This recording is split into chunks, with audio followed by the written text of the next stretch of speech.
और इस वक्त की बड़ी खबर आपको बता दें, महाराष्ट्र से है। महाराष्ट्र एटीएस ने मुंबई के पास भिवंडी इलाके में एक फर्जी टेलीफोन एक्सचेंज का भंडाफोड़ किया है। कई लोगों को हिरासत में लिया गया है। एटीएस की पकड़ से बचने के लिए एक आरोपी ने छत से कूदकर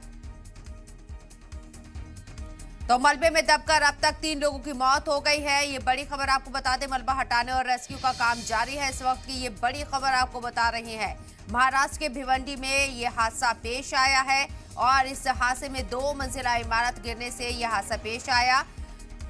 मलबे में दबकर अब तक 3 लोगों की मौत हो गई है। इस वक्त की ये बड़ी खबर, बड़ा हादसा। महाराष्ट्र के भिवंडी में 2 मंजिला इमारत गिरने से 3 लोगों की मौत की खबर। हादसे में कई लोग जख्मी भी हुए हैं।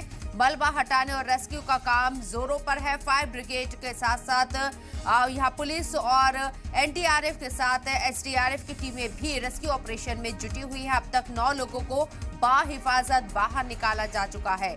गुज़िश्ता रात वजीर आला एकनाथ शिंदे ने हादसे की जगह पर पहुंचकर जायजा लिया। सीएम शिंदे पूरे इलाके का जायजा लेते हुए नजर आए और अफसरान